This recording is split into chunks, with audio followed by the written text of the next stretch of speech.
त्याचप्रमाणे स्वतःला रजिस्टर करा दरवर्षी आणि दर दिवशी तिरंगा आणि भारताचा झेंडा तिथपर्यंत जाणार होता. मला इथं अडवलेलं आहे. हे बघा, आम्ही पोलिसांना कॉपरेशन पूर्ण कबूल केलं होतं आणि प्राथमिक स्वरूपामध्ये आम्ही हा मोर्चा निघणं आता त्याच्यात पण महत्वाचं म्हणजे आता आमचा मेन मुद्दा आहे की RSS ही रजिस्टर्ड संघटना नाही. हे नसतानाही एवढे 3000 पोलीस आले, कशासाठी आले? RSS ही रजिस्टर्ड. आम्ही काही मुख्यमंत्र्यांच्या घरी किंवा प्रधानमंत्र्यांच्या येत नाही. आम्ही एका RSSच्या छोट्याशा कार्यालयावरती येतोय.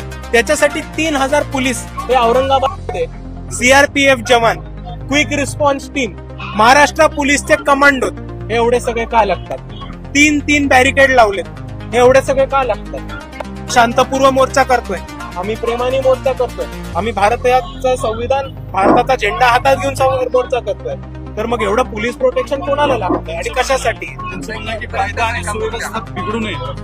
आम्ही कायदा आणि सुव्यवस्था या देशामध्ये स्वस्थ राहाव्या आणि सगळी लोक म्हणजे मोहन भागवतांपासून RSSचा छोट्यातला छोटा कार्यकर्ता हा कायदा आणि सुव्यवस्थेला संविधानाने मानावा याच्यासाठीच आम्ही मोर्चा काढतोय. आमच्याकडनं कोणताही कायदा कानून तुटला जाणार नाही.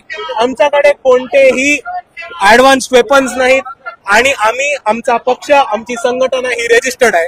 तर कायदा कोण तोडताय, सुव्यवस्थेचा प्रश्न कोण उपस्थित करताय हे महाराष्ट्राची जनता ठरवेल. तुम्ही त्यांना तिरंगा झेंडा देताय, पण त्यांचा तर दावा असा आहे की ते तर सगळ्यात जास्त राष्ट्रभक्त आहे. पण हेच राष्ट्रभक्त लोक इतके दिवस 15 ऑगस्टला काळा दिवस साजरा करत होते.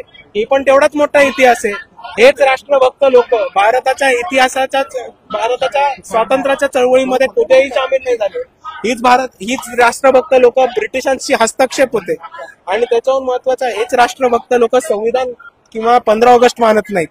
तर राष्ट्रभक्त कोण हा प्रश्न जनता विचारणारच आहे. असं आहे की हा मोर्चा आता संपला आहे का की पुढे जाणार आहे? हे बघा, हा मोर्चा इकडे कंटिन्यू राहील. वंचित बहुजन आघाडीचे जितके पण ज्येष्ठ पदाधिकारी नेते आलेत ते लोकांना संबोधित करतील, आमची भूमिका मांडेल आणि तोपर्यंत आम्ही RSSला ह्या 3 गोष्टी गिफ्ट करून येऊ. कोण जाणार आहेत तुम्ही तिथे भेटा? माझ्या बरोबर वंचित बहुजन आघाडीच्या युवक आघाडीच्या राज्याच्या उपाध्यक्ष शमीबाताई पाटील, त्या आपल्या रावेर मतदारसंघाच्या उमेदवार सुद्धा होत्या आणि त्याच पद्धतीने वंचित बहुजन आघाडीचे राज्याचे उपाध्यक्ष अमितदादा भुईगळ, औरंगाबादचे नेते, हे आम्ही तिघं एकत्र जाणार. धन्यवाद.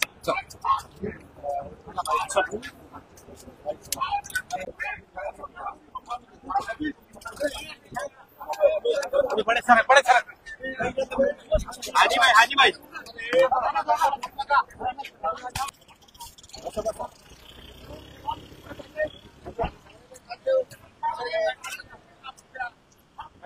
एखादी